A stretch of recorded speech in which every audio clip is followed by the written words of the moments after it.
महाराष्ट्र शिवरायांच्या नावाने ओळखला जातो.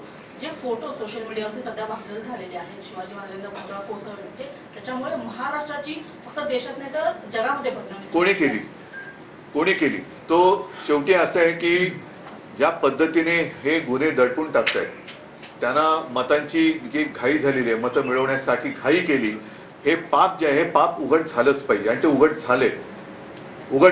म्हणजे ज्या पद्धतीने बदलापूरची घटना असेल, तर आता तर मला नाना सांगत होते की सरकारी वकिलांनी वेगळीच भूमिका मांडलेली आहे. तर ह्या म्हणजे कायदा सक्षम आहे, पण कायदा राबवणारी यंत्रणा तिच्यावरती दबाव येत असेल तर दबाव आणणारे आणि त्या दबावाला बळी पडणारे हे दोघेही गुन्हेगार आहेत.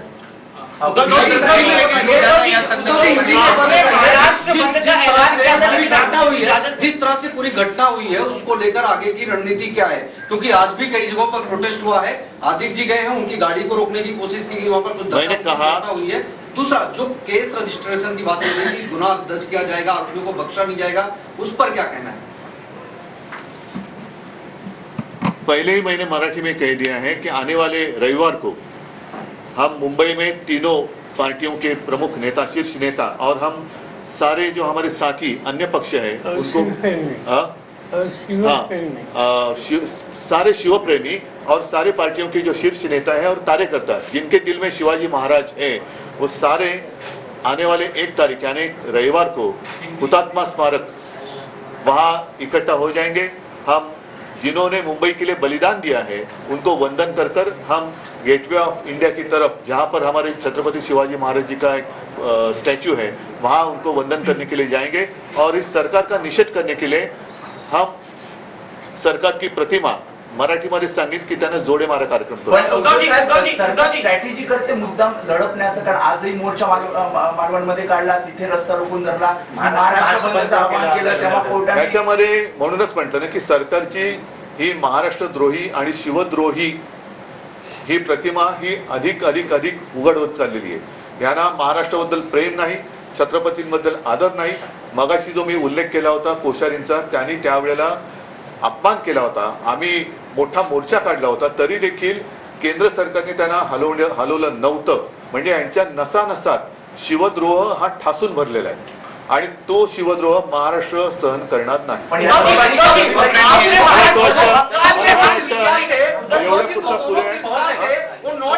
ये कहा जा रहा है कि वो फरार हो गए, जो दोनों. ठीक है, आज के दिन हमने जो कहना था हमने कह दिया. महाराष्ट्र बंद नहीं कर पा रहे थे, लेकिन बंगाल में बीजेपी पूरी कोशिश करती बंद करने की, तो दोनों क्या दोबारा प्रयास होगा? क्योंकि बंगाल में बीजेपी ने बंद कर दिया है, महाराष्ट्र में आप लोग बंद नहीं कर पाए, क्या दोबारा प्रयास होगा इस घटना के बाद? प्रयास का सवाल नहीं है, लेकिन जो कानून सबके लिए समान होना चाहिए. मोदी जी ने तो कहा था 1 नेशन 1 इलेक्शन, तो क्या महाराष्ट्र नेशन के बाहर है?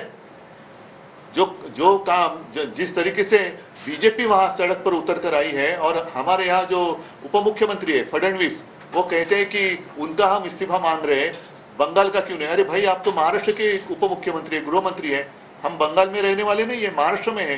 तो बंगाल की सरकार सक्षम है और वहां जिस तरीके से वो आप पुलिस पर हमला कर रहे हैं वैसे तो हमने नहीं किया. महाराष्ट्र बंदची तुम्ही जेव्हा हाक दिली होती तेव्हा कोर्टाने ताशेरे ओढले ते बेकायदेशीर आहे, पण मग पश्चिम बंगालमध्ये जेव्हा भाजप बंद करते तेव्हा ते बंद ठरतं. ह्याच्यामध्ये कायदा सगळ्यांना सारखा असला पाहिजे.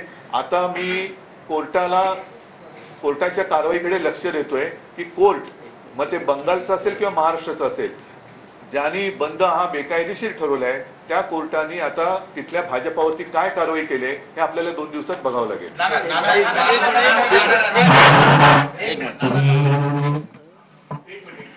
1 तारखेला जो आमचा या सगळ्या छत्रपती शिवाजी महाराजांच्या अवमानाच्या प्रकरणात आम्ही जो मुंबईमध्ये कार्यक्रम करतो आहे, त्या कार्यक्रमाच्या नंतर 2 तारखेपासून तर महाराष्ट्रामधल्या प्रत्येक गावा, जिल्ह्यात, तालुक्यामध्ये हा कार्यक्रम चालू राहील. आणि या सरकारला, कारण हे घाबरलेलं सरकार आहे, हे कोर्टात जातं, यांना वाटतं की आमच्या विरोधात कोणी जाऊ नये, लोकांमध्ये उठाव होऊ नये. उठाव झालेल्या लोकांच्या मनात त्या दिवशी आम्ही कोर्टाने आदेश दिले तरी लोक स्वयंपूर्तीनं रस्त्यावर आलेत, लहान लहान मुली रस्त्यावर आल्यात. पण आम्ही आता बंद पाडणार नाही. पण याचा जो निषेधाचा जो प्रक्रिया आहे, जे उद्धवजींनी सांगितले जोडे मारो आंदोलन करू, ते पूर्ण महाराष्ट्रामध्ये एकच्या नंतर चालू राहणार आहे. ते 1 तारखेला संपणार नाही आहे. ते कंटिन्यू महाराष्ट्रामध्ये प्रत्येक तालुक्यात जिल्ह्यामध्ये चालू राहणार आहे. थँक्यू.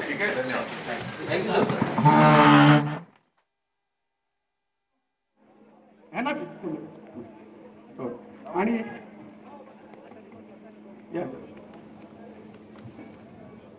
पुतळा कोसळल्याच्या घटनेनंतर महाविकास आघाडीचे 1 सप्टेंबरला मुंबईमध्ये आंदोलन होणार आहे. तर हुतात्मा चौक ते गेटवे पर्यंत सरकारला जोडे मारो आंदोलन करणार असल्याचं उद्धव ठाकरेंनी म्हटलंय. कुठे भ्रष्टाचार करायचा याचं तारतम्य सुद्धा सरकारला राहिलं नाही असं शरद पवारांनी म्हटलंय. सरकारनं मोठा भ्रष्टाचार केल्यानं आज पुतळा कोसळला असं शरद पवारांनी पत्रकार परिषदेत म्हटलंय. राज्यामध्ये भ्रष्टाचार टोकाला पोहोचलाय असं शरद पवार यांनी म्हटलं आहे. तर गुन्हा दाखल करणार म्हणजे गुन्हा झाल्याचं सरकारला मान्य आहे असं उद्धव ठाकरे म्हणाले. राजकोट किल्ल्यावर पुतळा उभारताना मोठा भ्रष्टाचार झालेला आहे असं उद्धव ठाकरे यांनी म्हटलं. मोदी शहांचे दलाल रस्ते अडवून बसलेत असं विधान उद्धव ठाकरेंनी पत्रकार परिषदेत केलंय. महायुतीने भ्रष्टाचाराचा कळस गाठलाय. महाराष्ट्रामध्ये प्रचंड किळसवाणा प्रकार सुरू आहे असं उद्धव ठाकरे यांनी म्हटलं आहे. तर राज्यातील सरकार कमिशनखोर, त्यांनी मोठं पाप केलंय असं नाना पटोलेंचं म्हणणं आहे. तर महाविकास आघाडीच्या नेत्यांनी इथे पत्रकार परिषद घेतलेली आहे. उद्धव ठाकरे, शरद पवार, नाना पटोले यांनी पत्रकार परिषदेमध्ये सरकारवर भ्रष्टाचाराचा आरोप केलाय.